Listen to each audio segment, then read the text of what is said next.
The monitoring station at the edge of Velhari space was the kind of posting that ended careers. Not because anything bad happened there, because nothing happened. Nothing had happened in 200 years. The console screens showed static and the slow drift of debris from a gas giant that had been silently falling apart since before the council was formed. The air recycler hummed. The food dispenser's heating element was broken. The nearest inhabited station was 4 hours away by relay signal. Prex had been here 6 months. He felt every single minute of it. He was small, even for a Drellan. Gray fur. Large dark eyes built for low-light environments that never got to be low-light here because the station kept its lighting uniform and cheerless. 6 fingers that moved fast and had nothing fast to move over. He was 23 years old, the youngest technician in the monitoring corps, which sounded impressive until you understood that the monitoring corps posted its youngest people in the worst stations because experience was wasted out here. He ran his diagnostics every 2 hours. He filed his reports every 4. He ate from sealed containers because the dispenser heating element had been broken since before he arrived and no one had come to fix it. He watched the screens. The screens watched back, said nothing, did nothing. On the 94th day of his posting at Velhari Monitoring Station 7, the mass reader screamed. He had heard the audio alert exactly once before, orientation day in the training lab, when the technician running the session had demonstrated the system by pressing the test button. The sound had filled the room and Prex had flinched. The technician had smiled and said, "You will never hear that for real. This station has been operational for 200 years and that alarm has never triggered. You will retire without hearing it again." He heard it now. His food container spun off the panel into the low-gravity air behind him. He did not reach for it. His eyes were locked on the mass reader. The number it was showing was wrong. That number meant something the size of a planet, or a small moon, or a catastrophic sensor failure, which was the most reasonable explanation, which was what Prex told himself while his 6 fingers flew over the calibration panel, and the calibration came back clean and the number did not change. He ran the secondary diagnostic, clean. He ran both again, still clean. The number was still there, still wrong, still impossible. Then the proximity alarm joined the mass alarm. The thermal reader began climbing. 3 simultaneous alarms in a station that had not triggered one in 2 centuries. Prex pressed his palms flat against the console edge and stared at the contact trace forming on his screen, a single point moving across the grid with a steadiness that was not accidental, on a heading that resolved clearly when he calculated it out. Aimed directly at the center of Council space, at Velhari Prime, at the most important system in the known galaxy. It was not decelerating. He opened the emergency channel. "Velhari Relay, this is Station 7, I have a contact event." He read the mass number aloud. His voice was higher than he wanted it to be, and he did not waste time fixing it. "Velocity," he read that out too. "Contact is on a direct heading for the central system. I have verified calibration and run secondary diagnostics. Readings are confirmed." The relay officer told him to verify his readings. He said he had. The relay officer told him to run a secondary diagnostic. He said he had run one. The relay officer was quiet for 4 seconds. Then, "Stand by." Prex stood by. He watched the trace move, steady, unhurried, already much closer than it had been. High Speaker Zeldeth had governed for 412 years. Long enough that, when the relay director walked into his private chambers with a specific quality of stillness in her face, not the stillness of calm, but the stillness of someone who had run a calculation they did not like. He set down everything he was doing and gave her his full attention before she said a word. She told him about the mass reading, the velocity, the heading. He listened without interruption. "Calibration has been verified," he said. 11 times, High Speaker. "The heading is confirmed." "Yes." He walked to the window that looked out over the Capitol. The towers of Velhari Prime catching the late light, amber on stone. The gardens below, 3 centuries old and immaculate. The sky above them clean and unmarked. He looked at all of it for a moment.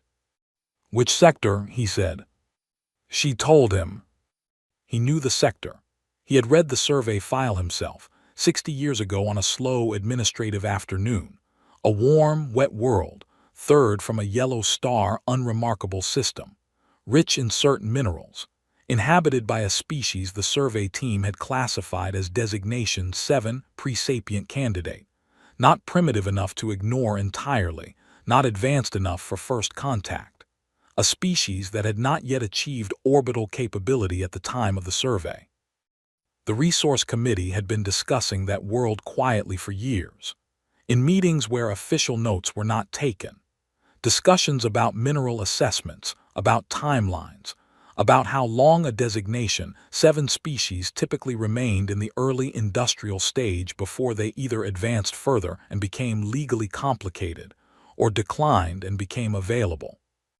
Pre-sapient candidate, that was the term. The survey was 60 years ago, Zeldeth said.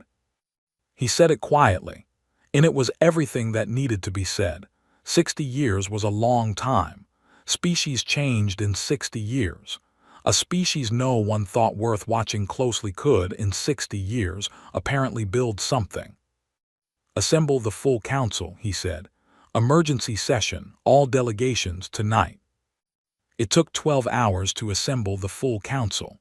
It always did, regardless of urgency. The Korathi delegation required their full ceremonial escort and refused to reduce it under any circumstances. The 3-bodied Sarin could not be hurried on principle, a principle written into the Council's founding charter at their insistence and held ever since. The Lenari needed formal written notice delivered by Council messenger rather than relay contact, because their legal tradition did not recognize relay communication as official notification. The Heth Collective's mechanical proxies needed full signal re-encryption after every session interruption. 12 hours every time. While they traveled, the contact trace moved. By the time 23 delegations took their seats around the great circular table and the central projection unit hummed to life above it, the thing had crossed the midpoint of Council space. The projection showed it now, built from accumulated sensor data, not just a point on a grid but a shape. A vessel, with a hull, with weapon ports that analysts had been counting for 3 hours and reporting upward in numbers that made the counting feel like a bad habit no one could stop. The Council looked at the shape. That was the silence, not the silence of people with nothing to say, but the silence of 23 diplomatic delegations looking at a shape and searching through every word they knew and finding none of them large enough.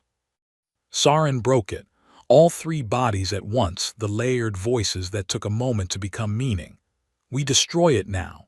The outer defense platforms have the range. The Velhari War Fleet." "The combined displacement of the Velhari War Fleet," Vorkin said, "is less than half the mass reading of that vessel." "Then we use all of it, every fleet combined." "Ambassador," Zeldeth's voice was quiet, the room stopped. "We do not know what that ship can do. We know its size and its heading. Firing on it with a force that may be inadequate before any communication has been attempted from a position of uncertainty, that is not a defense.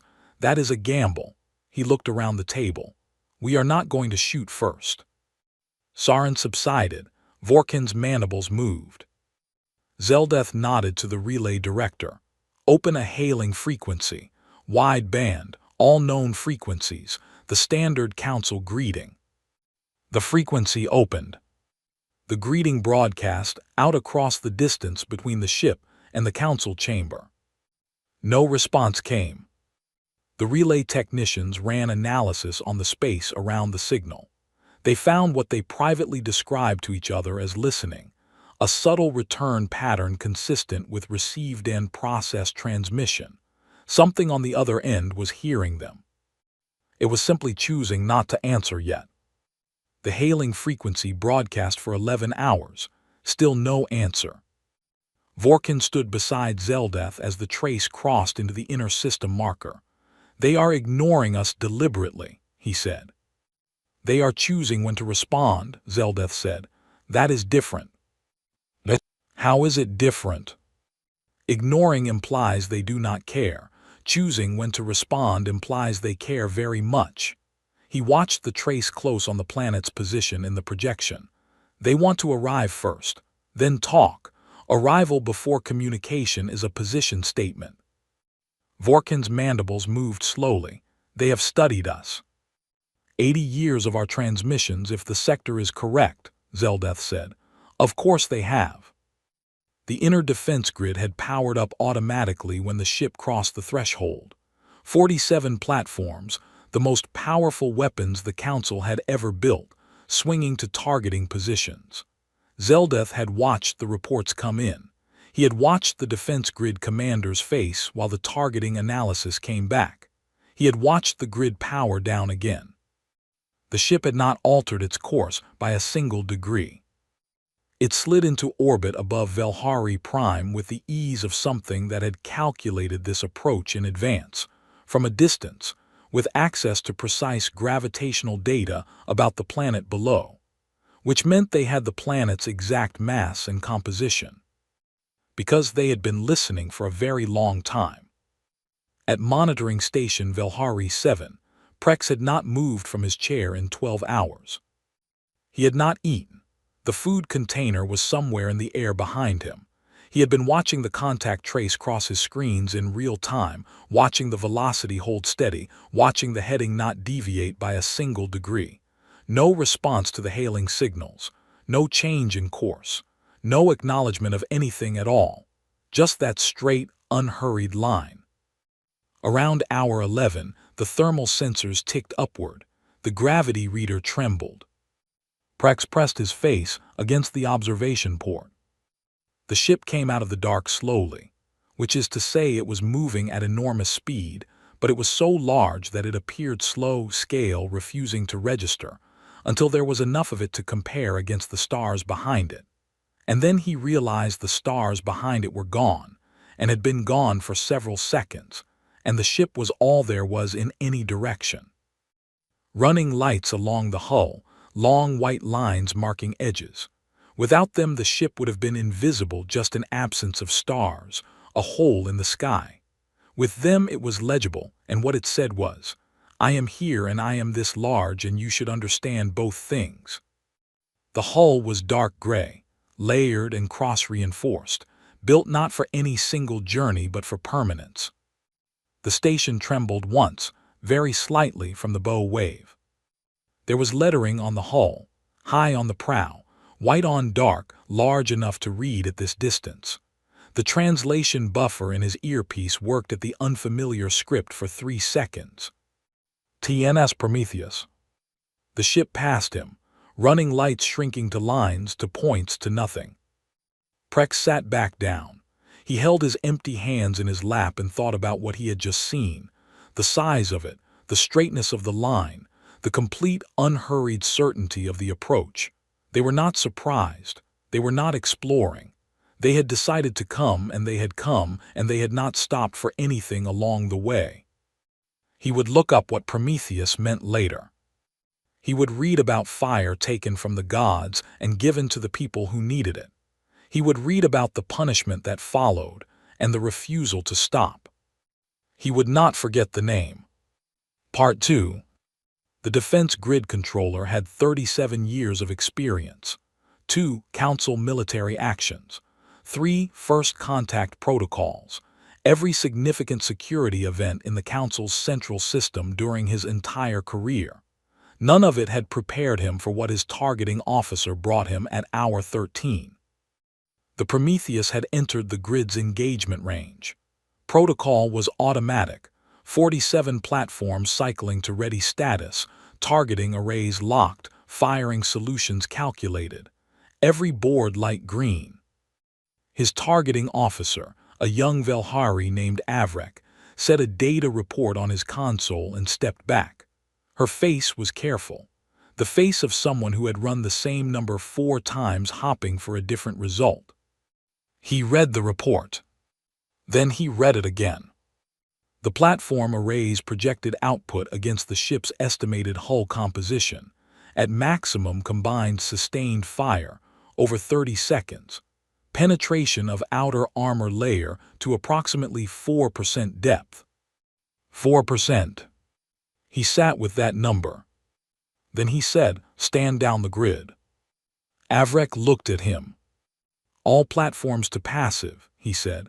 "Log it as a precautionary de-escalation measure. Don't log the analysis." "Sir, if we fire on that ship and the math is right," he said, "we have wasted our ammunition and shown them exactly what we have. If we fire and the math is wrong," he stopped.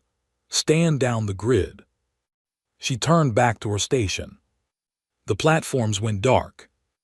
On the orbital display above his console, the Prometheus moved into its final approach vector, smooth and certain, and settled into a stable orbit above Velhari Prime as if 47 guns had never existed, as if the grid had been a formality.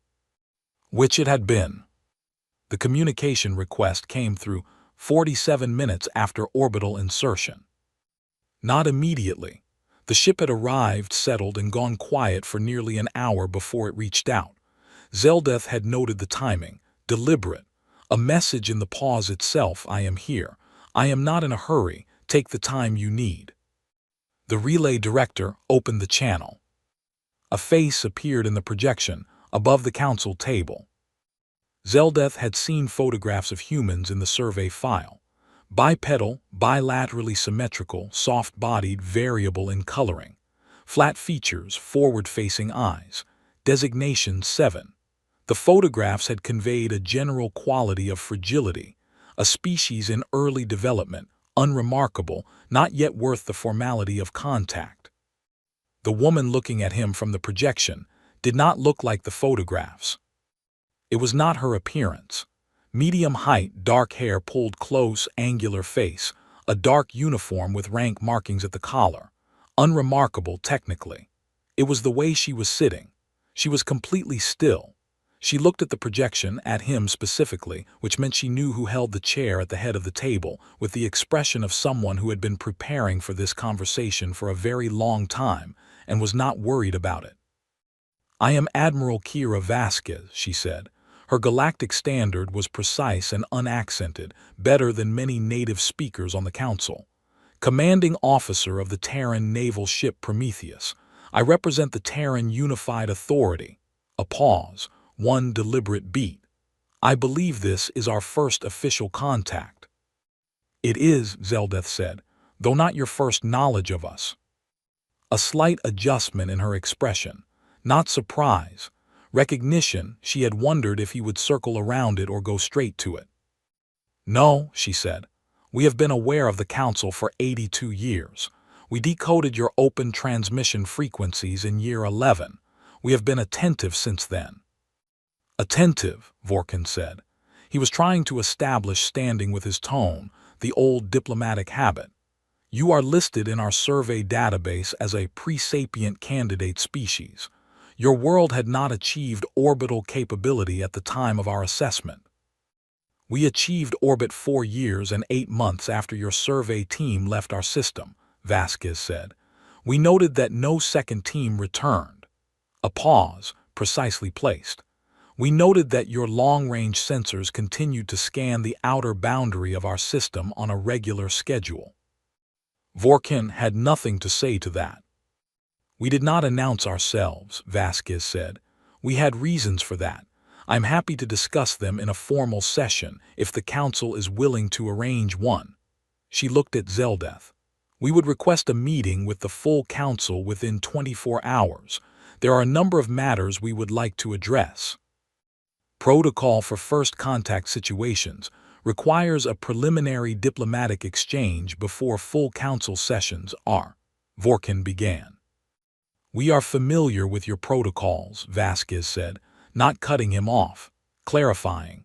"We would respectfully request an exception. We have waited a significant time for this conversation.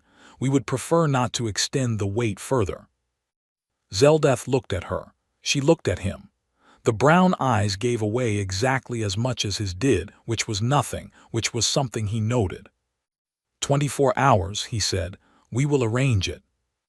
Thank you, High Speaker. She said it without softness, not warmth, acknowledgement, the tone of someone accustomed to speaking to powerful people without adjusting their posture. The channel closed. The room sat with it. She knew your title, the Lenari observer Tivin said. He had been silent until now. She addressed you first. She knew the seating arrangement. Yes, Zeldeth said. They have studied our procedures. 82 years of council transmissions, Zeldeth said. Our session records are in the public archive. Our hierarchy is documented. He looked at the dark space in the projection where her face had been. They know everything about us that we have ever said out loud. Vorkin said, What do they want? Zeldeth thought about the way she had said, We have waited a significant amount of time. He thought about what waited behind that. Not impatience, the wrong word entirely. The patience of something that had been building and planning and had at last decided the building was sufficient. We will find out in 24 hours, he said. Prepare all delegations and get me the resource committee files, all of them. Vorkin's mandibles stilled. All of them, Zeldeth said. On the Prometheus, Commander Deo Osai watched the channel close and let out a long breath. The High Speaker connected everything in real time, he said. Survey sector, the ship, all of it, right there in the room while we were watching. He is very old, said Captain Yeva Marchetti from across the table. She was the diplomatic corps head, tall, gray-haired, with the particular posture of someone who had been a soldier and decided diplomacy was simply a different kind of fighting. Old things are calm because they have lived long enough to know panic does not change outcomes. He knows about the resource committee, Osai said. He knew before we said a word about it, Marchetti said. The sector name was enough. Vasquez was at the wall display looking at the star map, Velhari Prime below them, the council system around it, the Prometheus's orbital line. She had her hands clasped behind her back. He is going to be the one we need to work with, she said. Not Vorkin, not Sarin. She turned from the map. The High Speaker. He understands what is actually happening here. Is that good or bad? Osa said. It is useful, she said. A council leader who understands the situation clearly is more valuable than one who needs it explained. He will not waste our time. She picked up her datapad. 24 hours. Get the full presentation finalized. Every section. She walked toward the door. Admiral, Osai said. She stopped. What do you think they will do when they see the fleet positions? Vasquez looked at the star map for a moment. I think the High Speaker will call a vote, she said. She walked out. Part 3. The 24 hours were the longest the Council had spent doing nothing in 30 years. Sarin spent 11 of them filing formal requests for a preemptive military strike against the Prometheus. The first 6 went to Zeldeth and were denied. After the 6th, Zeldeth approved a procedural instruction that allowed the clerk to decline further strike requests on arrival without forwarding them. This was technically outside his authority. He did not particularly care. Vorkin spent his hours in the survey archives pulling everything recorded about the human species. The original survey report, the long-range observation logs, and the resource committee files. The official ones, which were careful and clean, and the unofficial ones, which Zeldeth had ordered sealed but which Vorkin had already read before the order came through.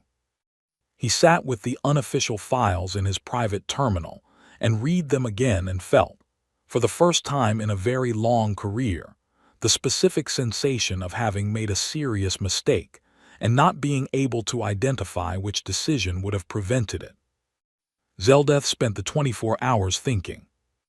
He thought about Vasquez's face and what had been in it and what had not. He thought about the 47-minute gap before she made contact. Deliberate. He was certain. A message in the silence itself. He thought about what he would have done, arriving with a ship of that size at a civilization that had been quietly discussing his world's resources for decades, and how he would have felt, and whether feeling and action would have been the same thing or different things. He kept arriving at the same conclusion. She was not angry. She had every justification for anger. He would have been. But it was not anger he had seen in her. It was something more deliberate, something that had been carried a long way and refined into a precise and settled shape. Not a flare, a strategy. It happened at hour 16. The Council monitoring station tracking the Prometheus reported the ship's weapons systems powering up. The alert went simultaneously to every delegation. Saren immediately filed 2 more strike requests. The room Zeldeth was in went from quiet to very loud in approximately 4 seconds. He held up one hand. The room went quiet. "Which way are the weapons oriented?" he said. The relay officer checked. "Away from the planet high speaker. The weapons are targeted at," a pause, "the outer system debris belt." The debris belt. The navigational hazard ring that had been charted and warned about in every approach map issued for Velhari Prime since the Council's formation. Flagged in the registry for 4 centuries. A known problem nobody had ever addressed because addressing it was not anyone's specific responsibility. "They are not targeting us," Zeldeth said. "They are warming their weapons while in orbit above our primary planet, and that is categorically." "Not targeting us," Zeldeth said. "Wait." They waited. 11 seconds. The automated registry at the outer system marker filed an update. Navigation hazard body 7P889. A dense iron-nickel asteroid, 3 kilometers in diameter, flagged as a hazard for 412 years, had been cleared from the registry. Not damaged, not deflected, not broken into smaller pieces. Cleared. No fragment trace, no debris signature, nothing. The asteroid had existed and then had not existed, and the only record of the interval was an 11-second gap between the weapons report and the registry notification. The Council chamber was very still. A communication request came through from the Prometheus immediately after. Zeldeth accepted it. Vasquez was standing this time. "My apologies for the unannounced demonstration," she said. "That navigation hazard has been active in your outer system for some time. We noticed it in your approach charts during our transit preparation. Consider it a courtesy, a single beat. We look forward to the session tomorrow." The channel closed. The chamber stayed quiet. Saren did not file any more strike requests. Zeldeth contacted Vasquez privately 2 hours later. "Council First Contact Protocol," he said, "specifies that initial formal sessions are conducted via projected communication rather than direct physical meeting. The security considerations." "I understand the protocol," she said. "I wanted to confirm your awareness of." "High speaker," she said, patient, firm. "We have come a very significant distance. We are prepared to meet in person. A projection is," she found the word, "insufficient for a conversation of this importance." She held his gaze. "We would prefer to be in the same room." "The full council convening on your vessel is not possible," he said. "The security implications of." "I am not proposing the full council," she said. "I am proposing a preliminary meeting, a small delegation, aboard the Prometheus." She paused. "We will provide full security guarantees. Your delegates will be free to leave at any point. The meeting will last no longer than you wish." Another pause, shorter. "We would like to show you something." "What?" "The ship," she said simply. "We would like you to see it." Zeldeth considered this. He thought about what it meant to accept an invitation aboard something that had just removed a 3-kilometer asteroid from existence in 11 seconds. He thought about what it said if he refused. He thought about the Resource Committee and the unofficial notes and the 60 years and what Vasquez already knew about all of it. 3 delegates, he said. Myself, Ambassador Vorkin, and Observer Tivin. We can accommodate a larger party. 3, he said, and I want the tour before the formal session, not after. She looked at him. I want to understand what I am looking at before we sit at a table together, he said. Something shifted in her expression. Not quite a smile, the thing before a smile that decides not to become one. Before the session, she said. Agreed, tomorrow morning then. Tomorrow morning, he said. The channel closed. Zeldath stayed at his desk for a moment. He thought about the way she had accepted his condition without hesitation, as if she had expected it, as if she had been hopping for it. He thought, she wants us to see the ship. He thought, there is a specific reason for that. He went to bed. He did not sleep well. Part 4. The shuttle from Velhari Prime to the Prometheus took 19 minutes. In those 19 minutes, everyone aboard had enough time to watch the ship grow in the forward viewport and understand, in a way that numbers on a relay screen never quite allowed, what kind of thing they were approaching. Zeldath watched it without comment. Vorkin sat beside him with his mandibles perfectly still. Tivin, the Lenari observer, who had attended more significant events in his long career than anyone else alive on the council, made notes in his log with a stylus that moved faster than usual.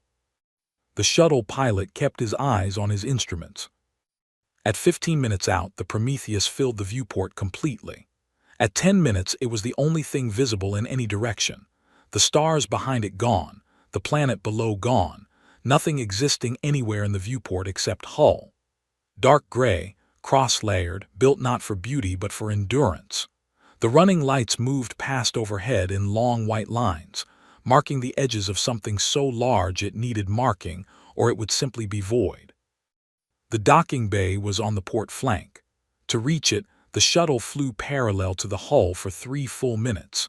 3 minutes of hull ahead and hull behind and hull above, no end visible in any direction. Zeldath did the arithmetic in his head and understood, for the first time in his body rather than his mind, what the mass reading had actually meant. The bay received them. It could have received 30 shuttles simultaneously with room to spare. It held, besides their own craft, 2 heavy fighters with an angular aggressive geometry. The Council's design database had no analog for 4 transport vessels, and something in the far corner that a human crew rating identified, when Vorkin asked, as a long-range scout. The ceiling was 40 meters above the deck. The air smelled of machine oil and metal and something organic and warm. The noise level was the controlled noise of a working vessel, not loud, but constant and full.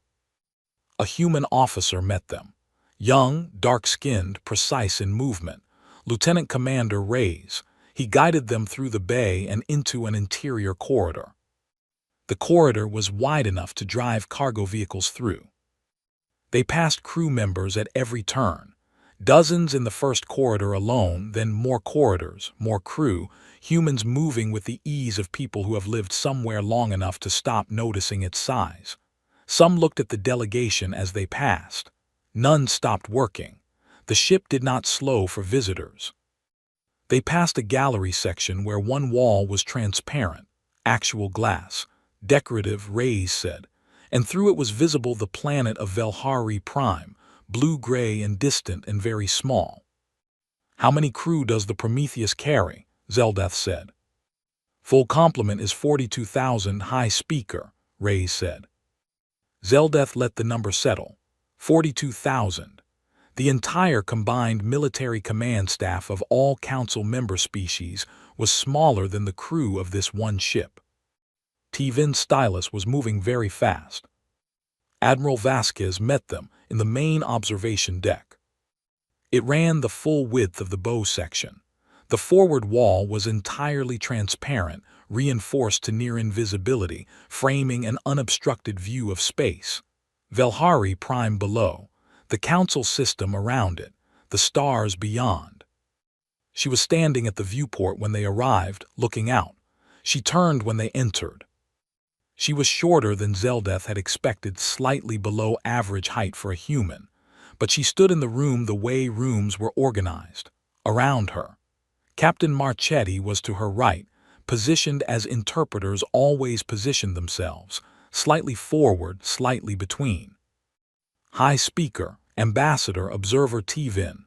She had all their names, of course, the correct pronunciation of each. Admiral, Zeldeth said. They sat at a table arranged near the viewport. Behind Vasquez's head, visible through the transparent wall, Velhari Prime turned in its orbit. Zeldeth noted the arrangement. It was not accidental. The vessel is extraordinary, Zeldeth said. Thank you, Vasquez said.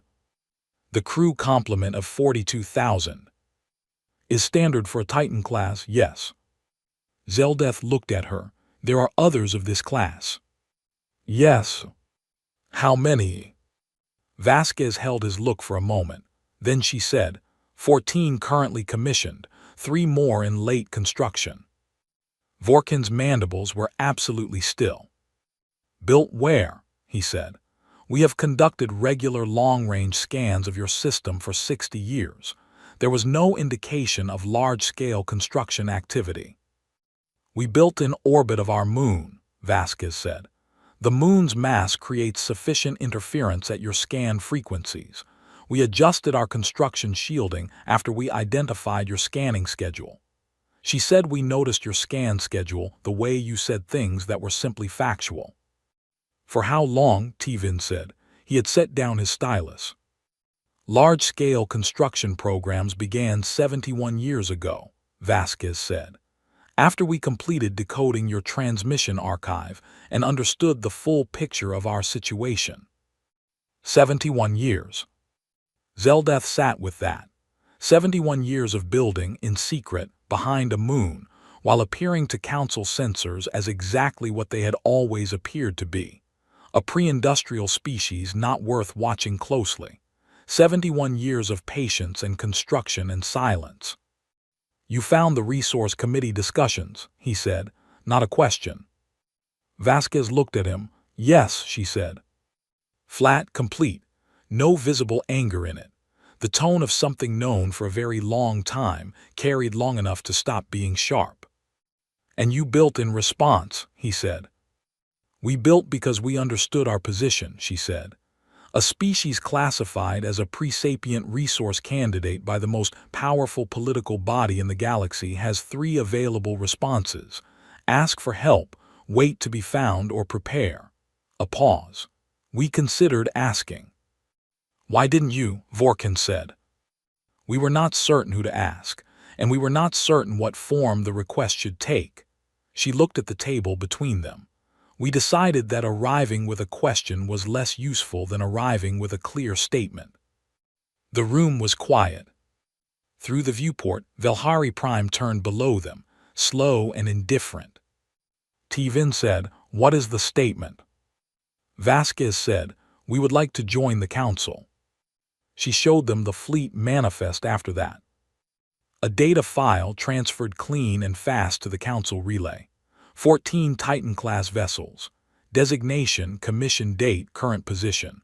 The supporting fleet, 416 vessels across 7 classes. Total personnel across all elements, 3.2 million. Current positions of all Titan-class vessels were listed. Zeldeth read the list. He read it again. 1 ship in the current system, the Prometheus, above this planet. The other 13 were positioned at specific coordinates distributed across Council space. He knew those coordinates. He had spent 40 years in Council administration, and he knew exactly what occupied those positions. Every major communications relay in the network, every deep space fuel station, every long-range defense network control node, every piece of infrastructure the Council used to function as a unified body. 1 Titan at each point. Not blocking, not threatening, just present. 14 months, she had said. They had been in position for 14 months. For 14 months, these ships had been sitting at every critical node in the Council's infrastructure, patient and invisible, while the Council held its meetings and filed its reports, and continued its resource committee discussions as if nothing had changed. Zeldeth set the datapad down. "You came to introduce yourselves," he said. "We came," Vasquez said, "to make sure the introduction was taken seriously." Part 5. The formal council session was held in the Great Chamber as protocol required. 23 delegations, the circular table, the projection unit at the center. There was also a 24th delegation. Vasquez entered with Marchetti and Commander Osai and took seats at the table itself, not before it, not at the floor speaker's position, but at the table as members. Zeldeth had arranged this. He had not consulted Sarin or the Korathi bloc or the Linari faction, all of whom had filed procedural objections. He had overruled all of them on grounds he had constructed specifically for this occasion and would defend in detail later. Vasquez had seen the seating the moment she walked in. Her posture adjusted, very slightly, something expected turning out to be true. She sat at the table. The session began. The first hour was procedural introductions, as council tradition required and nothing could bypass. Delegations introduced themselves to the human delegates. Vasquez and Marchetti received each introduction with the correct form of ceremony for the introducing party, different for the Korathi, different for Sarin, different for Velhari.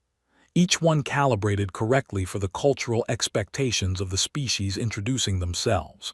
Every delegation noticed. None of them said anything about it because there was nothing to say. When the formalities were complete, Zeldeth opened the substantive session. "Admiral Vasquez," he said, "the Terran Unified Authority has requested membership in the Galactic Council. You may address the Council directly." She stood. "Members of the Council," she said, "my government appreciates the opportunity to address you in person. We understand this is unusual." She let that word sit for one full second. "We are requesting full membership in the Council, not candidate status, not observer classification, not the provisional standing designated for species in the precontact period. Full membership with equal voting rights and equal standing under Council law." She looked around the table, one delegation at a time. "We are also requesting the formal removal of Earth and all human-inhabited worlds from any resource designation or assessment category. Retroactively." Sarin shifted, all three bodies. "You are requesting a retroactive change to survey classifications which are established under."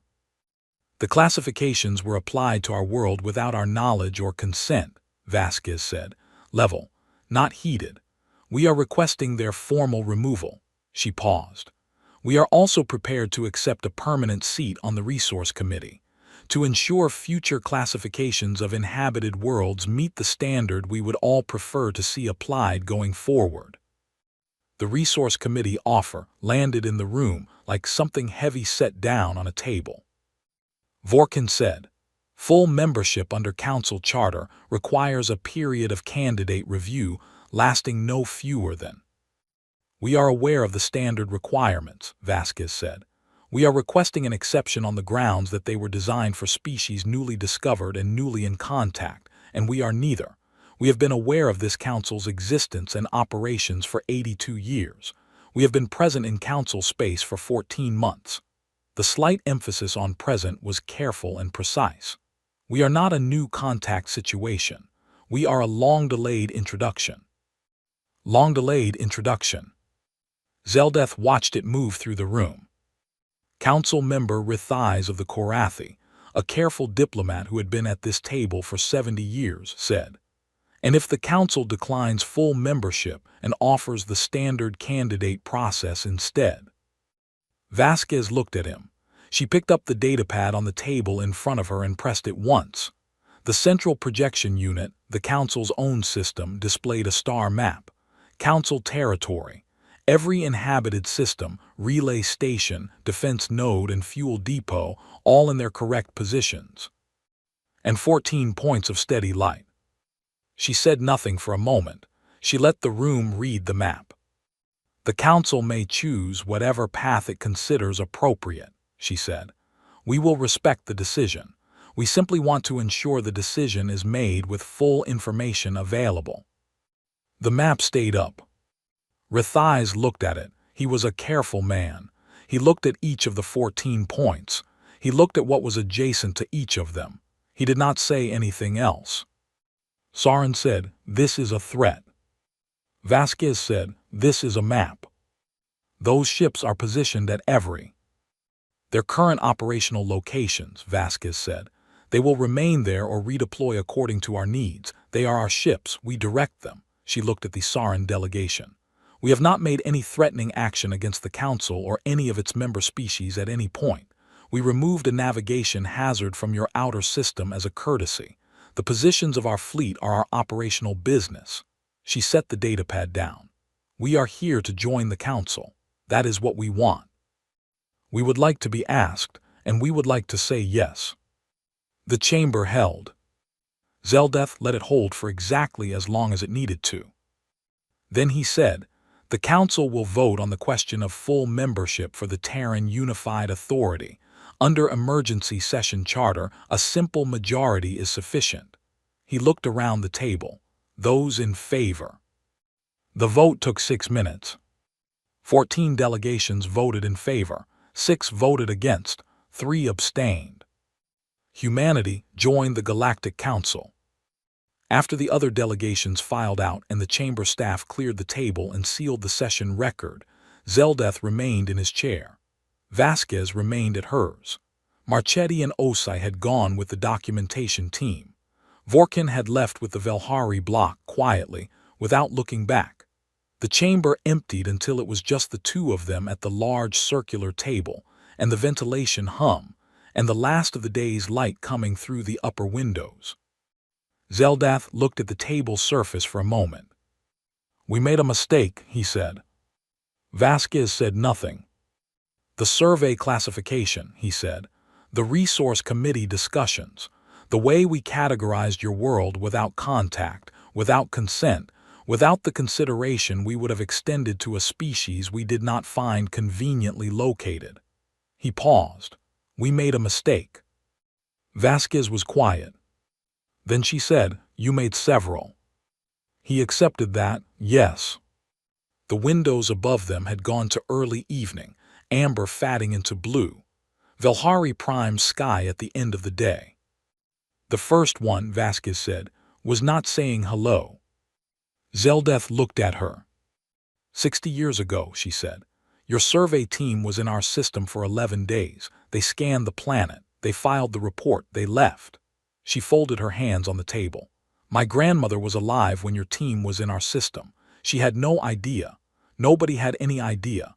We had radio telescopes pointed at the sky and your ships were there, and we didn't see them because your stealth shielding was good enough. We were looking at the stars and wondering if anyone was out there. She was not angry. She was precise. If they had said hello, this would have been a very different story. Yes, Zeldeth said. We would have been frightened, she said. The contact would have been complicated and difficult and probably messy. You would have had every advantage, but it would have been honest. Yes, he said. The room was quiet. You handled this well, Zeldeth said. The fleet positioning, the arrival, the demonstration today. He looked at her. You are a very good diplomat. I'm a sailor, she said. Captain Marchetti is the diplomat. Captain Marchetti is excellent, Zeldeth said. You are something else. The faintest adjustment in her expression. Not a smile. The thing before a smile that decides against it. What happens now, she said. The Prometheus remains in orbit for 1 standard year, Zeldeth said. Traditional requirement for a new member's first period of formal recognition. Your fleet elements. He glanced at where the star map had been. I would appreciate notification of any significant repositioning. We can establish regular communications, she said. That would be preferable to surprises, he said. Yes. She stood, he stood, the formal leave-taking gesture of the council which she performed correctly. Of course. High Speaker, she said. Admiral, he said. She walked to the door and was gone. He stayed at the table for a moment in the empty room. He looked at the cleared chairs. He thought about the survey file and the resource committee and the unofficial meetings and the 60 years and the 82 years and the 14 ships and the vote that had just happened. He thought about what could have been avoided. He thought about what had been earned. He thought about the difference between those two things and what that difference said about his civilization and what he intended to do about it, starting tomorrow. The chamber lights shifted to evening mode. He walked to the window and looked up at the sky. Somewhere above him, in a stable orbit, the Prometheus was going around and around. It would be there tomorrow, and the day after, and for a year beyond that.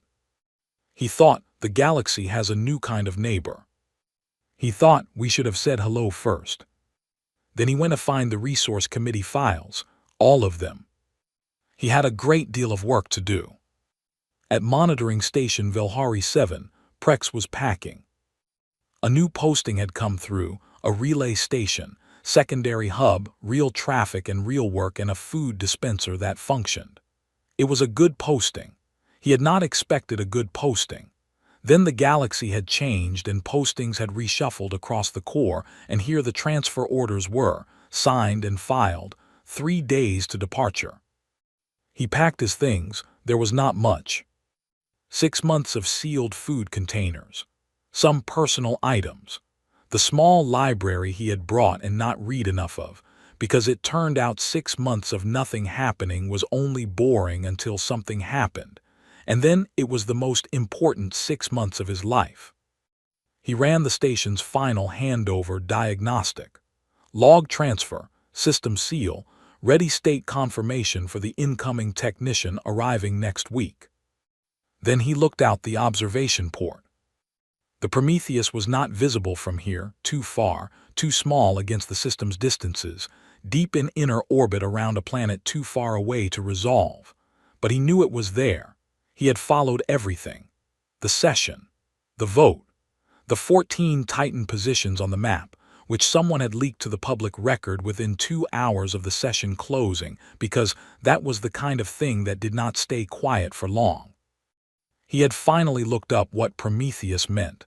He had read the old myth, the figure who took fire from the gods and gave it to the people who needed it, the punishment, the refusal to stop. He stood at the port for a while. The relay console chimed. His transport was docked and waiting. He gave the station one last look, the broken food dispenser, the console that had screamed on the most important morning of the century, the observation port he had pressed his face against. He picked up his bag. Whatever came next, whatever the new council looked like, whatever a galaxy with humanity fully in it became, Prex had been here first. He had been the first to detect the line, the first to see the running lights, the first to read the name on the hull. He stepped into the docking tube. The station door sealed behind him. Outside, in the dark, in orbit above a world that had just changed, the lights of 100 human vessels moved through the black like new stars someone had decided. After a very long time, it was finally the right moment to light. The defense grid controller had 37 years of experience behind him. He had been present at 2 council military actions. He had managed the grid through 3 separate first contact protocols, 2 border escalations with the Korathi, and 1 incident that the official record described as a navigational misunderstanding, and everyone present knew was not. In 37 years, he had never once powered down a weapons grid after it had been activated in response to a confirmed contact. He powered it down now. His targeting officer, a young Velhari named Avrek, had brought the analysis report to his console and set it down and stepped back without being asked, because she had read the numbers and understood that this was not a report you handed to a superior and waited nearby for questions. This was a report you set down and stepped back from. He read it. The platform array's maximum combined sustained output, directed against the Prometheus hull at the estimated material composition, over 30 seconds of continuous fire. penetration of outer armor layer to approximately 4% depth. He read it again. 4%. 30 seconds. 47 platforms. Every gun they had in this system firing everything they had for half a minute, and they would put 4% deep scratches in the outermost layer of a hull that had, by the mass reading, several more layers behind it. He sat with that number for a moment. He let it be what it was. Then he said, "Stand down the grid." Avrek looked at him. "All platforms to passive," he said. "Log it as precautionary de-escalation to avoid triggering an incident. Do not attach the analysis report to the log entry. Sir, protocol requires. If we open fire on that ship and the math is correct," he said, "we have spent our ammunition and shown them the full range of what we can do. In exchange, we will have 4% of the way through their outer hull." He looked at his board. "If we fire and the math is somehow wrong," he stopped. There was no good ending to that sentence. "Stand down the grid." Avrek turned back to her station. The boards went dark, 47 platforms cycling down, one by one from green to gray. On the orbital display above his console, the Prometheus completed its final approach vector, smooth, unhurried, perfectly calculated, and settled into a stable orbit above Velhari Prime. It did not adjust its course during the grid's active window. It did not alter velocity. It did not take any evasive action whatsoever. It had not noticed the grid. Or it had noticed and had not considered it relevant. The defense grid controller looked at his gray boards for a long moment. Then he filed the de-escalation log, as he had said he would, and he did not attach the analysis, and he did not speak about it to anyone, because some numbers were better understood slowly and in private than quickly and in front of a room. The communication request came through 47 minutes after orbital insertion. Not immediately. The ship had arrived, settled into its orbit, gone quiet, and sat there for nearly an hour before it reached out. Zeldeth had been watching the timer on the relay board while he waited. He had noted the gap. Deliberate. Everything about this had been deliberate from the moment the contact trace appeared on Prex's screen. The gap was another message, in the same language as the unhurried approach and the unanswered hailing frequency. The message was, "I am here. I am not in a hurry. You may take the time you need to absorb this." The relay director opened the channel. A face appeared in the projection, above the council table. Zeldeth had seen photographs of humans. The survey file had carried biological documentation, standard imagery, physical assessment, the kind of visual record a survey team produced for any catalog species. Bipedal, soft-bodied, variable coloring, forward-facing eyes, flat face, no natural armor or notable physical defenses. Designation 7. The photographs had the quality all survey file images had, which was the quality of something looked at rather than something encountered. The difference between a photograph and a person turned out to be significant.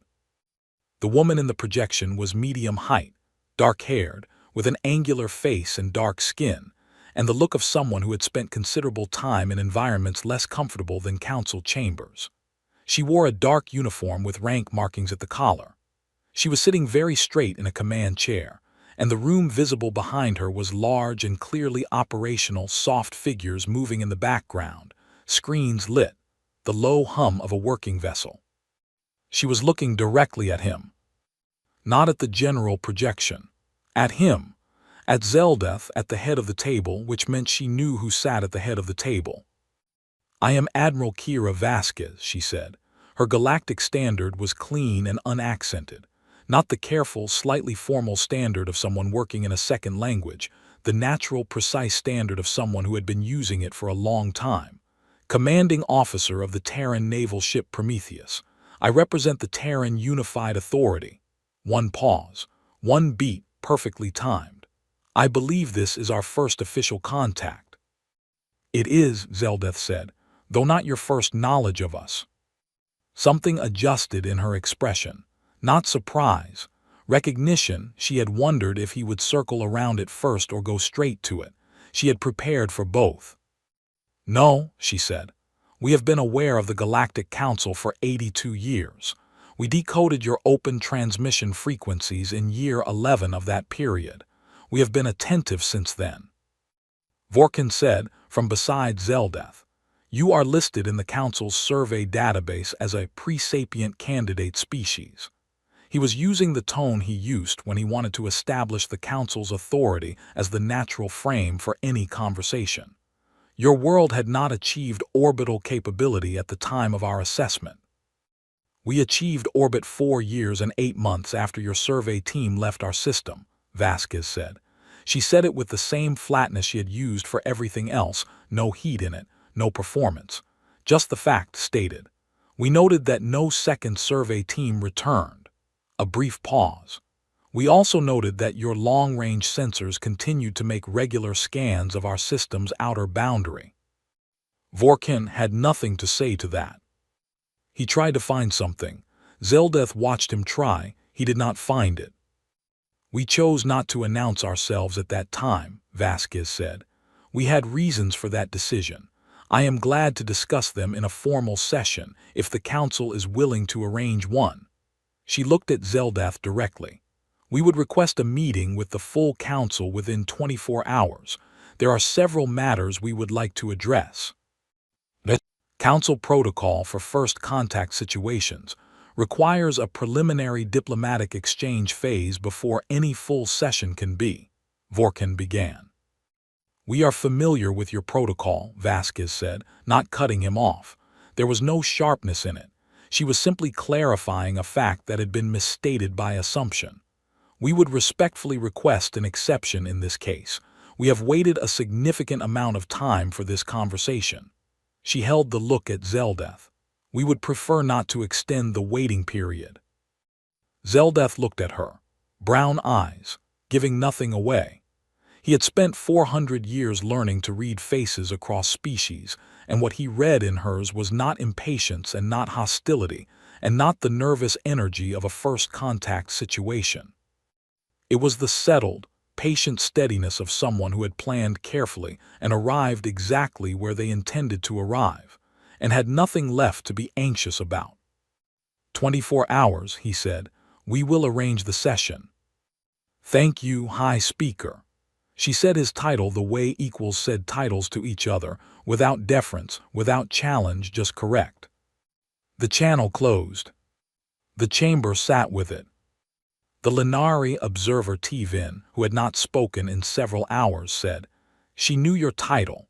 She addressed you first without looking to see who you were. She knew the seating arrangement before she looked at the room." "Yes," Zeldeth said. "They have studied our formal structure. They have had 82 years of Council broadcast transmissions," Zeldeth said. "Our session records are public archive. Our hierarchy and seating protocols are fully documented." He looked at the empty space in the projection where her face had been. "They know everything about us that we have ever said in a room with a recording running." Vorkin said quietly, "What do they want?" Zeldeth thought about the phrase she had used. "We have waited a significant amount of time for this conversation." He thought about how she had said it, not with frustration, not with accusation, but with the weight of something that had been carried a long way and was now, very precisely, being set down. "We will find out in 24 hours, he said. "Prepare all delegations, full formal session," he paused, "and bring me the resource committee files, the official ones and the unofficial ones." Vorkin went very still. "All of them," Zeldeth said. The Council did not sleep well that night. Sarin filed 4 formal requests for preemptive action before the 3rd hour. The Council clerk denied the first 3 on procedural grounds, and then contacted Zeldeth, who approved a standing instruction allowing the clerk to deny subsequent requests of the same type without forwarding them.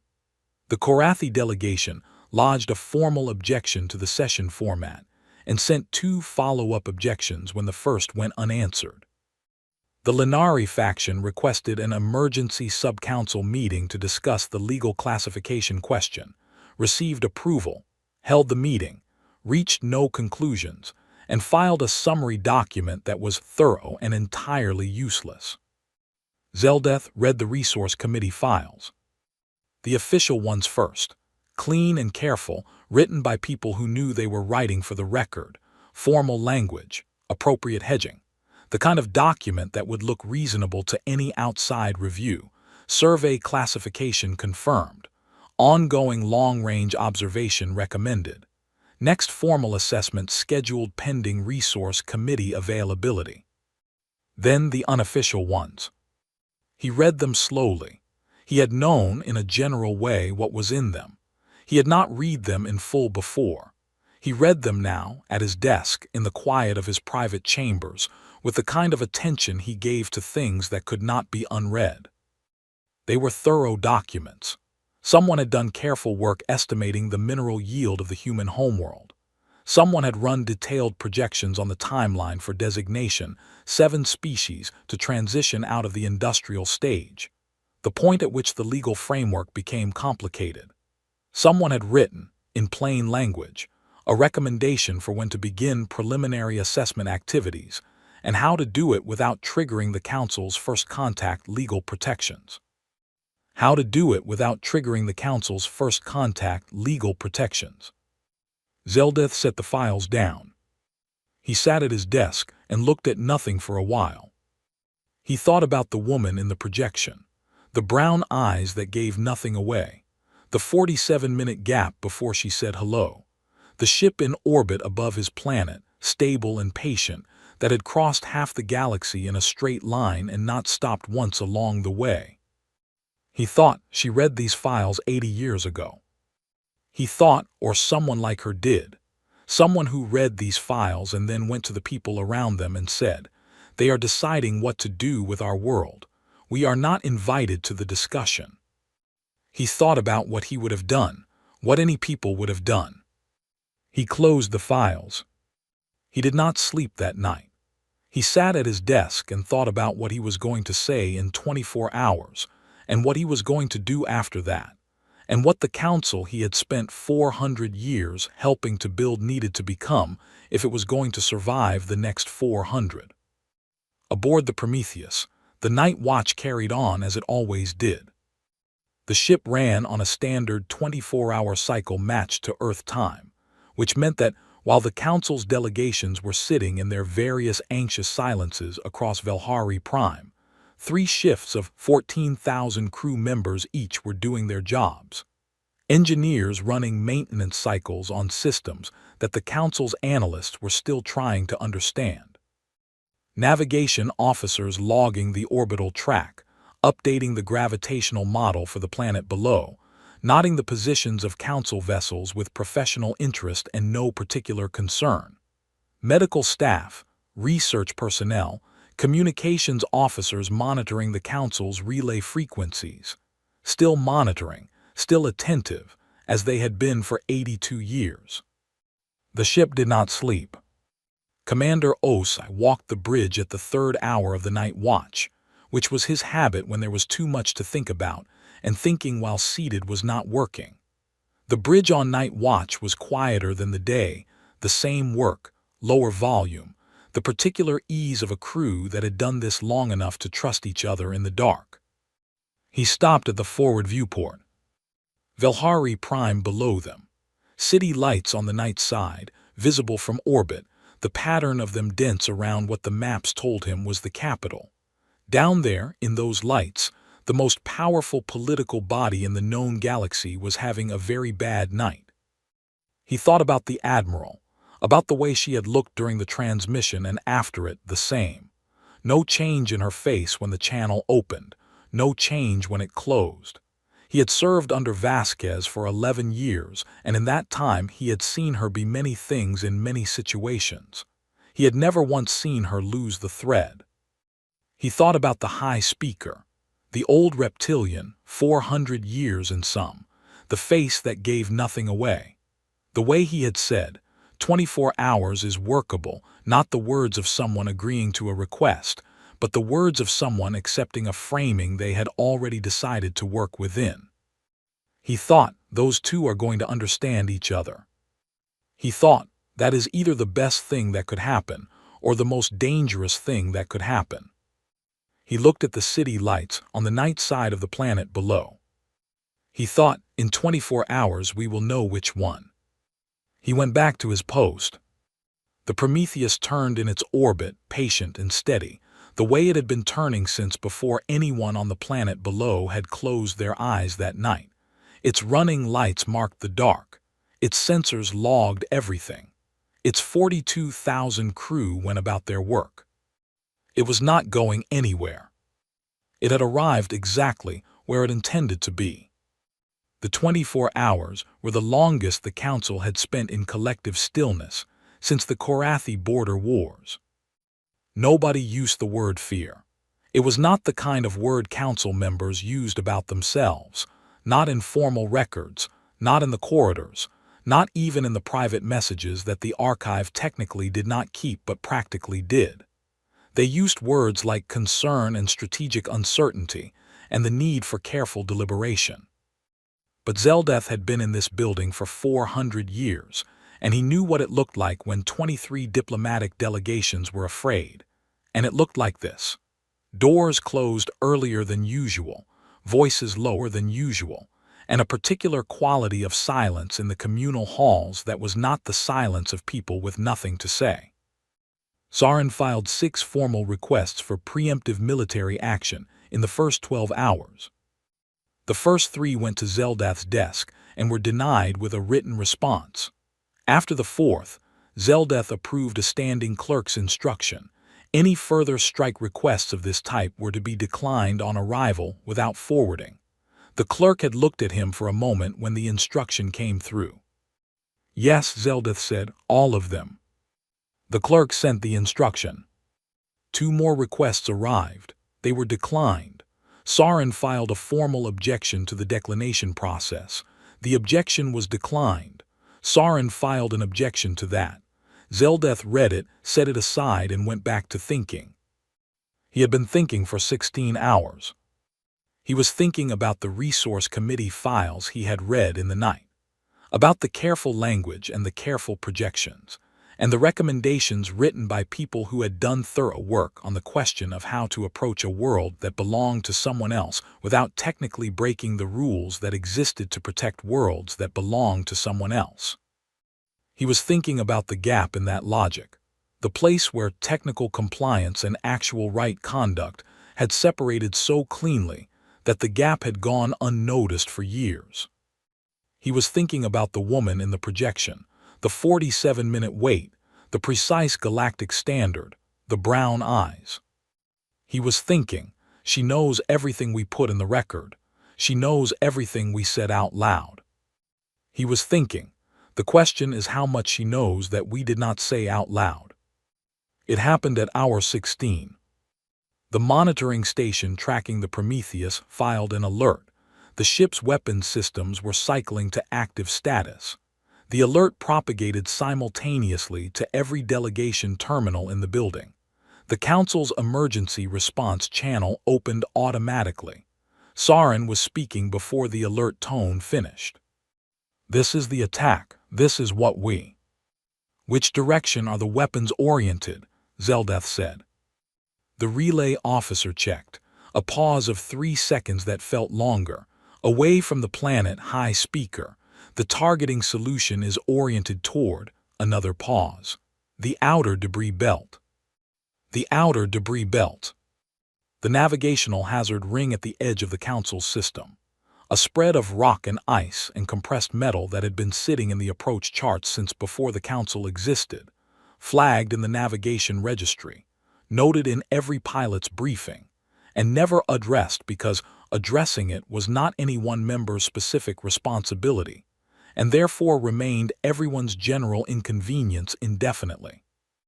They are not targeting us, Zeldeth said. Sarin said, they are powering weapons while in orbit above our primary planet end. They are not targeting us, Zeldeth said. Everyone stop talking. Wait. The room stopped. They waited. The relay board was quiet. The weapons alert light stayed active weapons systems live, targeting solution locked, and then at the 11-second mark, a second alert came through. Not from the Prometheus, from the outer system automated navigation registry. Navigation hazard body 7P889. 3 kilometers of dense iron-nickel rock, catalogued in the hazard registry for 412 years, exactly as long as Zeldeth had been alive, he noted, as if the asteroid had been placed there specifically to mark the duration of his tenure, had been cleared. Status change, hazard removed. No fragment trace, no debris field, no secondary collision risk flagged, no record of anything except the asteroid existing and then a gap of 11 seconds and then the asteroid not existing. The registry update sat on the relay board. The council chamber sat around it. Nobody said anything for a long moment. Not Sarin, not Vorkin, not the Korathi delegation that had been loudest about the security implications of the ship's presence for the past 16 hours. The room had the quality of people who had understood something and were deciding whether to say so or wait to see if someone else said it first. A communication request came through from the Prometheus. Zeldeth accepted it immediately. Vasquez was standing this time. She had not been standing for the first contact call. She was standing now, which told him something about how she wanted this message to read. "My apologies for the unannounced demonstration," she said. "That navigation hazard has been active in your outer system for a considerable time. We noticed it in your approach charts during our transit preparation. Consider it a courtesy." One pause, the practiced kind. "We look forward to the session tomorrow." The channel closed. The chamber was quiet. Zeldeth looked at the registry update on the board. He looked at it for a while. Then he looked at Sarin. All 3 of the Sarin bodies were very still. The overlapping voice that was always ready, that had been filing strike requests for 16 hours, did not say anything. Zeldeth waited. It did not say anything. "Good," he said quietly. "Then we are in agreement that we will proceed with the scheduled session." Nobody objected. He contacted Vasquez privately at hour 18. He had been thinking about the shape of the meeting since the night before, and he had made a decision. And the decision needed to be communicated directly rather than through the relay's formal request process. Because the formal request process added documentation and documentation created positions, and he wanted this conversation to happen before anyone had a formal position they needed to defend. "Council First Contact Protocol," he said, when the channel opened, "specifies that initial formal sessions are conducted via projected communication rather than direct physical presence. The security framework for full council gatherings." "I understand the protocol," Vasquez said. "I wanted to ensure." "High Speaker." Her voice was patient the way experienced people were patient, not suppressing impatience, genuinely unconcerned with the pace. "We have come a very long distance. We are prepared to meet in person. A projected session is," she considered her word, "insufficient for a conversation of this importance. We would prefer to be in the same room. The full council convening aboard your vessel is not a realistic." "I am not proposing the full council," she said. "I am proposing a preliminary meeting, a small delegation from the council's leadership aboard the Prometheus prior to the formal session." A pause. "We will provide full security guarantees. Your delegates will be free to leave at any point. The meeting will last exactly as long as you want it to last." "What is the purpose of a preliminary meeting?" Zeldeth said.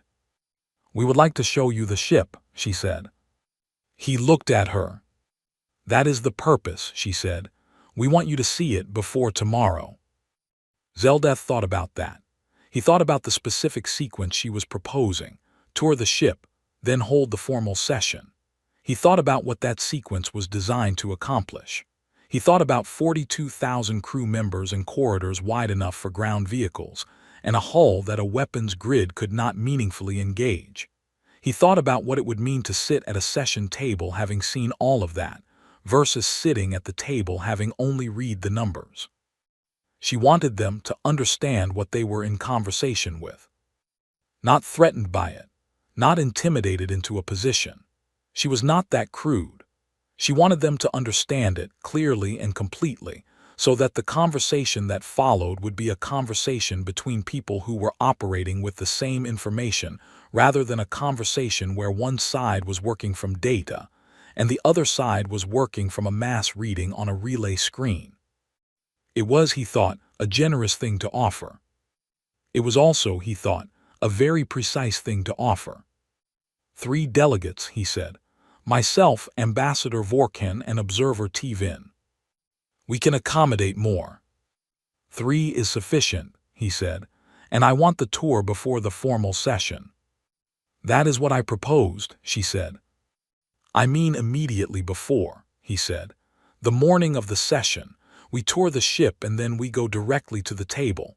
I want to understand what I am looking at while the understanding is still current. Something shifted in her face. Not a smile. The adjustment a face makes when an unexpected move turns out to be the right one. Agreed, she said. Tomorrow morning we will be ready for you. The channel closed. Zeldeth sat at his desk for a moment. He thought about the look on her face when he'd said he wanted the tour immediately before the session. He thought about what it meant that she had been pleased by that rather than unsettled by it. She wanted him to walk into the session with the ship still in his mind. He had just told her he wanted the same thing. He thought, we are going to understand each other very well. He thought, I am not certain whether that is good news. Vorkin came to see him an hour later. He sat across from Zeldeth's desk, with his mandibles moving in the slow rhythm that meant he was working through something he did not want to say directly, and was trying to find an indirect route that was still honest. Zeldeth waited. The Resource Committee files, Vorkin said finally. Yes. The unofficial ones. Yes. Vorkin was quiet for a moment. She knows about them. Almost certainly. We don't know that. Knows the survey file, Zeldeth said. She knows the official committee record. She decoded 82 years of our transmissions. He looked at Vorkin. The unofficial files were circulated on internal council channels that have been broadcasting in this region of space for 80 years. He paused. If I had been listening to someone else's internal communications for 82 years, and if those communications contained files describing plans for my homeworld, I would have found those files. Vorkin's mandibles went still. She knows, Zeldeth said. We should assume she knows everything. It will prevent us from being surprised in the session. If she raises it in open session. If she raises it, Zeldeth said, we will address it directly. It was a mistake. We will say so. He looked at the desk. It was a serious mistake. Saying so clearly and first is better than being made to say it. Vorkin did not look comfortable. He had never looked comfortable with admissions of error, which was a trait Zeldeth had spent decades working around in him. She has 14 ships, Vorkin said, positioned at. I know where they are positioned. If she decides to. She is not here to take anything, Zeldeth said. If that was her intention, she would not have announced herself. She would simply have acted. He looked at Vorkin. She is here to sit at the table. That is what she wants.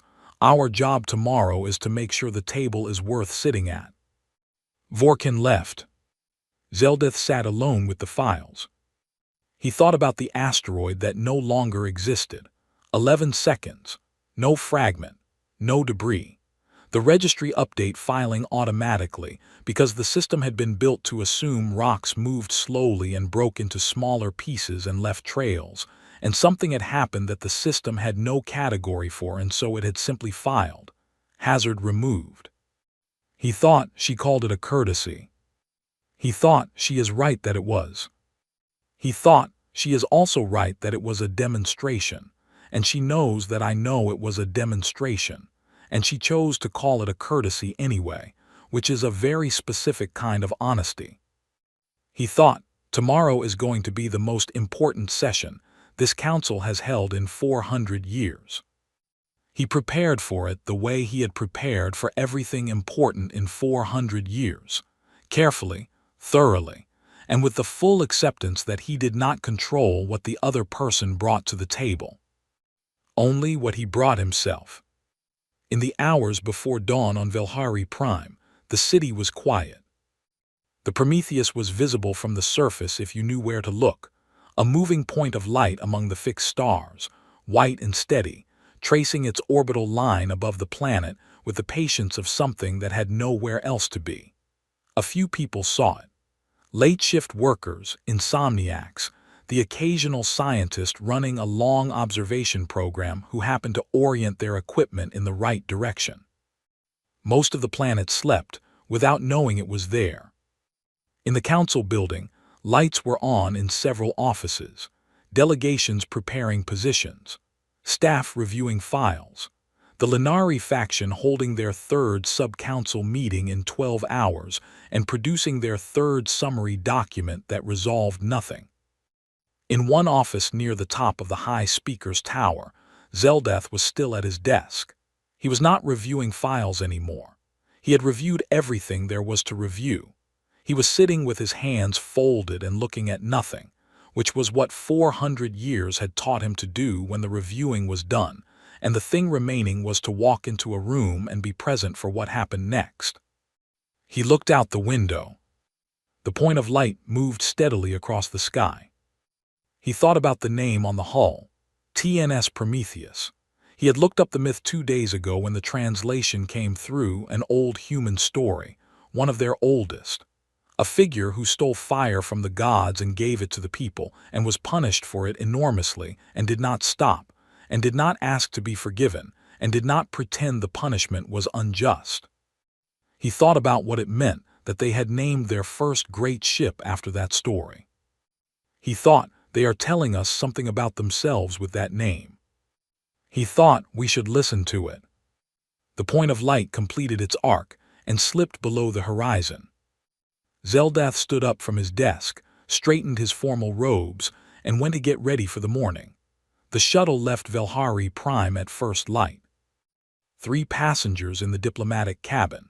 Zeldath in his full formal robes, sitting upright and still. Ambassador Vorkin beside him, mandibles moving in the slow, worried rhythm that Zeldath had stopped trying to read precisely. It meant discomfort broadly, which was accurate and sufficient. Observer T-Vin of the Lenari across from them, his long pale hands folded over his log, his face doing what Lenari faces always did in high-stakes moments, which was absolutely nothing. The shuttle pilot was a young Velhari male who had been briefed on the destination, and had not spoken since they boarded. For the first 6 minutes the view outside was Velhari Prime, the atmosphere, then above it, the familiar orbital space the Council had occupied for centuries, known distances, known objects, the small shapes of Council relay platforms in their standard positions. Then the Prometheus was visible. It was not visible the way distant objects were visible, a shape you had to locate, a point that required context to read. It was visible the way a cliff was visible when you walked around a corner and found it in front of you. It occupied a portion of the viewport, and then more of the viewport, and then the viewport was not large enough to show all of it, and the shuttle had not even closed a third of the distance yet. Vorkin said, "It is larger in person." Nobody answered, because the statement was so obviously true that responding to it felt beside the point. They flew toward it. At 12 minutes out, the Prometheus was all there was in the forward view. The planet behind it was gone, not hidden, just outscaled, the way a single large object close-up outscales everything behind it. The hull moved past in dark gray layers, cross-reinforced, textured with the dense regularity of something built to take impact from any direction and keep its shape. The running lights along the edges were structural. Zeldath had understood this from the images, but seeing them at close range made their purpose physical rather than conceptual. Without them, the ship would have been darkness with edges. With them, it was legible. It said, "I am here." It said, "I am this large." It said, "You should understand both things." To reach the docking bay, the shuttle had to fly parallel to the hull for 3 full minutes. 3 minutes at shuttle speed, along the hull, and the hull did not end. It stretched ahead of them and behind them with equal indifference, and Zeldeth watched it and did the arithmetic in his mind, and arrived at numbers he had already seen on the relay board, and found that seeing them in his mind had not been the same as watching the hull go past for 3 uninterrupted minutes. The arithmetic had been abstract. This was not abstract. The docking bay received them. It was large enough for 30 shuttles simultaneously. It held, at the moment of their arrival, 2 heavy fighters with angular geometries the Council's design catalog had no match for, 4 transport vessels of a size that would have been notable ships in any Council member's fleet, and something in the far corner that Zeldeth could not classify from the entrance and filed away to ask about later. The ceiling was 40 meters above the deck. The air smelled of metal and composite materials and machine oil and something warmer underneath. The particular smell of a space where many people had been living and working for a long time. The sound level was what Zeldeth noticed most. Not loud, but constant and layered and full, the sound of a vessel operating at full capacity. Somewhere deep in the ship something large was running. Closer, the sounds of the bay itself, equipment, voices, the specific percussion of a working deck. The sound of 42,000 people going about their ordinary day. A human officer met them at the shuttle ramp. Young, dark-skinned, with the automatic precision of movement that came from deep military training, every gesture efficient, nothing wasted. He introduced himself as Lieutenant Commander Reyes and spoke Galactic Standard with a different accent than Vasquez, the words shaped slightly differently, which meant it was a learned language deployed from a slightly different internal structure. He guided them out of the bay and into the ship's interior. The corridor was wide enough to drive ground vehicles through side by side. They passed crew members from the first step into the corridor. Dozens of them, then more humans in the same dark uniform, moving in both directions, carrying equipment, speaking to each other in the human language that Zeldeth's translation earpiece rendered with small gaps where idiom outran literal meaning. Some of them glanced at the delegation. A few looked with open curiosity. None of them stopped. None of them slowed their pace. The work of the ship did not adjust for visitors. It was the ease that struck him, not the size. He had known the size from the numbers. The ease. These people had lived here long enough for 42,000 of them to share a ship the size of a small settlement and find it unremarkable. They moved through it the way people move through places they had known for years. Familiar turns, known distances, home. "How long has the Prometheus been in continuous operation?" Zeldeth asked Reyes. 11 years commissioned High Speaker, Reyes said. She was the first of the Titan class. 11 years. The ship had been running for 11 years. 3 years before the Council's long-range sensors had detected the first indication of large-scale construction activity in the human system. And then that detection had been flagged and reviewed and attributed to natural gas giant atmospheric events and filed away. Zeldeth had read that filing in the survey archive.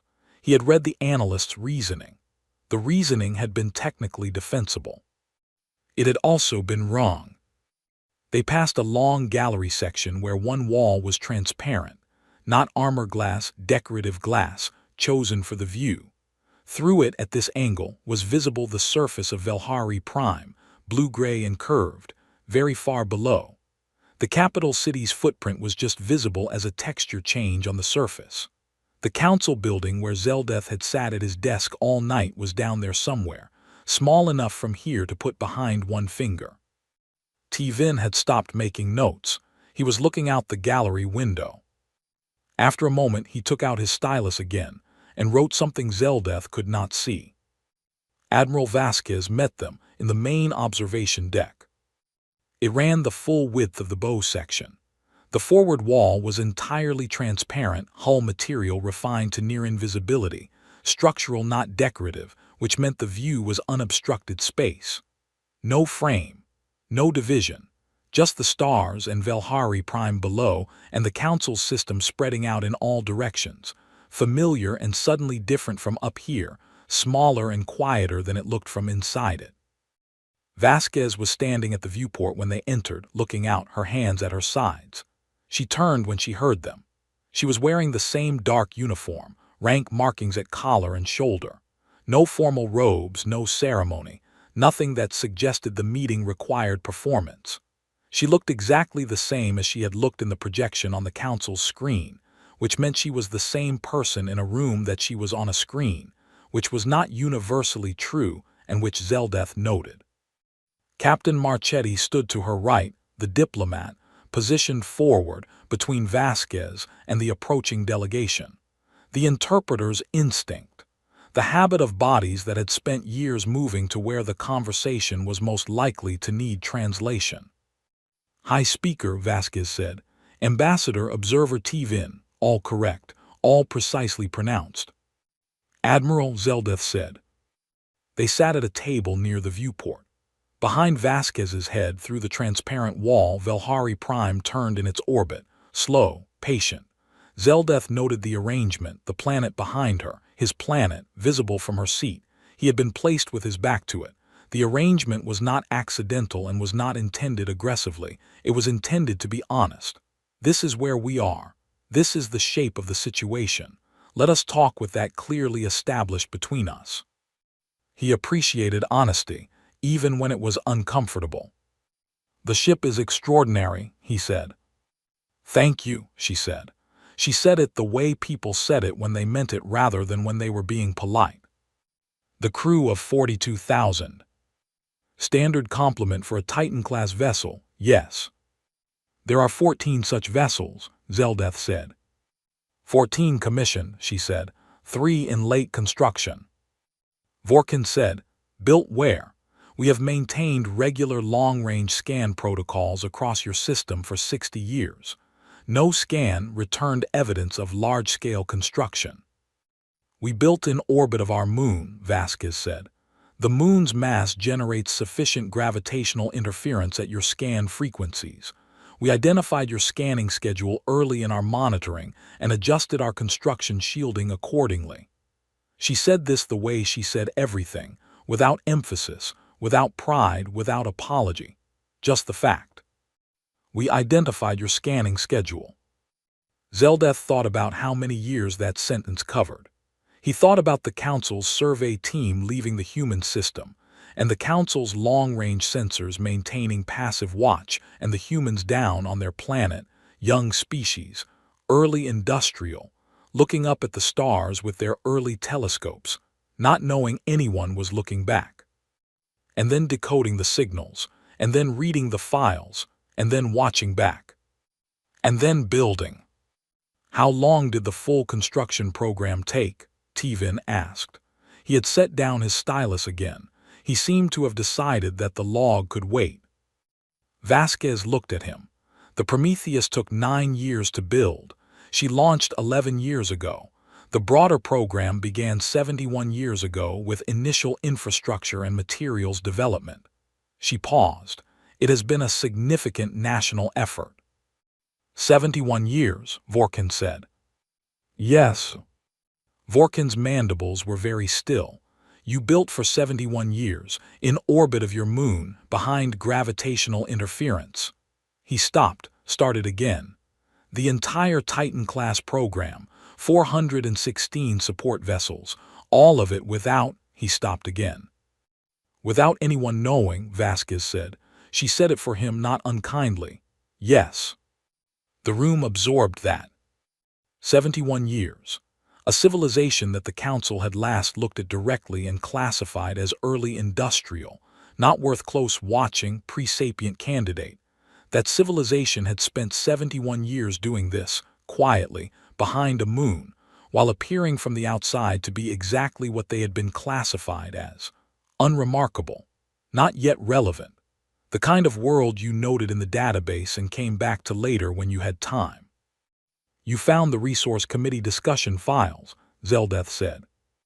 He said it plainly. No preamble, no softening. He had decided in the night that plainness was the only approach worth taking. Vasquez looked at him. For a moment she was very still. Yes, she said. One word, flat, complete. The tone of something that had been known for a long time and carried far enough that it no longer required a particular color. The official ones and the informal ones, Zeldeth said. Yes, she said again. When? The official records were decoded in our 14th year of monitoring, she said. The informal committee communications took longer. They were on a different encryption layer. We recovered them in year 22. Year 22, 60 years ago. The humans had been reading the Resource Committee's private discussions about their homeworld for 60 years. Zeldeth sat with that. He thought about what it felt like to read a document describing your world as a resource candidate, to read the projections about mineral yields, to read the timeline analysis, to read the recommendations about how to proceed without triggering the legal protections that existed for exactly this kind of situation, written by people who were confident you would never read them because you were a pre-sapient candidate who did not know the council existed. To read that, to fold it up, to go home and say, we have a great deal of work to do. I owe you an apology, Zeldeth said. The room was very quiet. Vorkin looked at him. Marchetti's expression did not change. Vasquez looked at him with the steady brown eyes that gave nothing away and waited. The Resource Committee's discussions were a serious error, he said. The informal files in particular, the recommendations about legal frameworks and timelines, that was not the conduct the Council's charter demands of its members, and it was not the conduct I would defend if it were brought before a formal review. He held her gaze. We were wrong. Vasquez was quiet for a moment. I know you were, she said. Not I accept your apology, not thank you for saying so, just, I know you were. The statement of someone who had known it for 60 years and did not need it dressed up. It is why you built, he said. It is part of why we built, she said. We also built because we were curious, because we are that kind of people. Something shifted slightly in her face. We build things, it is what we do. The committee files gave us direction and urgency, but we would have built eventually anyway. She looked at the viewport, at the stars, at the planet below. We had been looking at the sky and wondering what was out there for a very long time. We were going to come looking eventually. Your files just told us what we would find, and what we needed to arrive prepared. And the fleet positions, Zeldeth said. The 14 ships at the Council infrastructure points, that was not incidental. No, she said. You placed them before you came here. 14 months before, she said. It took 11 months to deploy them to position. 2.5 years of preparation for this conversation. Ships placed quietly at every critical point in the Council's network infrastructure, not blocking, not active, just present, while the Council went about its normal operation and discussed its resource committees and filed its surveys and had no idea that anything had changed. You wanted us to know, he said. When you showed us the manifest, you wanted us to see the positions. We wanted you to have complete information, she said. We are not here to threaten the Council. We have not taken any hostile action and we will not. The fleet positions are operational. She held his gaze. But you asked to understand what you were looking at before you sat at a table with us. The manifest is part of that understanding. He thought, she is doing this exactly right. He thought, she knows the difference between leverage and threat, and she is using one and not the other, and the difference is honesty, and she has been honest with me at every step. He said, what do you want from tomorrow's session? She said, a seat at the table. Simple, no elaboration. 4 words that contained everything they needed to contain. A full seat, she said. Not a candidacy, not an observation status. Full membership equals standing equal vote. The charter requirements for full membership are designed for new contacts, she said. We are not a new contact. We are a civilization that has been aware of yours for 82 years and present in your space for 14 months, and has been operating in a manner consistent with council law for the entirety of that period. She said it without aggression, with the clean certainty of someone laying out a legal argument they had been refining for a long time. We are requesting recognition of what is already true. Zeldeth looked at her. She looked back at him. Outside, Velhari Prime turned in its slow orbit, ancient and indifferent, the planet he had governed for most of his adult life, visible behind the human admiral's head from a distance that made it look small. He said, "I will put it to the full council." She said, "That is all we are asking." The delegation was given a full tour of the ship before the shuttle returned them to the surface. Reyes walked them through the engineering levels, the research bays, the medical complex. He walked them through crew quarters, compact, functional, occupied by people who were clearly accustomed to them. He walked them through a training bay where human soldiers were running combat drills that Zeldeth watched for a while without comment, noting the precision and the controlled aggression and the ease of it, the way the drills had the quality of habit rather than performance. He walked them through the ship's library. The library was large, actual physical volumes alongside digital archives, which Vorkin noted was unusual. Tivin stopped for a long time in front of a section of physical books and ran one pale finger along the spines and looked at the titles. "These are in galactic standard," he said. "The Council Archive Collection," Reyes said. 82 years of transmitted records. We have the full public catalog." He paused.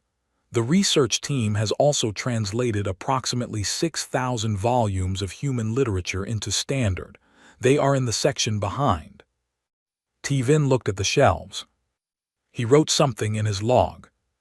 Near the end of the tour, in a long corridor that ran along the inner hull, Zeldeth stopped and looked at the wall. It was covered in photographs. Not screens, actual printed photographs mounted on the wall in no particular formal arrangement. Images of people, groups and individuals and families, children, places, blue skies, oceans, cities, landscapes that were clearly not Velhari. Written notes on some of them, names, dates, small mementos tucked into corners of frames. A human rating, passing by slowed when she saw him looking. "Memorial wall," she said. "Crew post photos of home, people they left behind." She looked at the wall herself for a moment.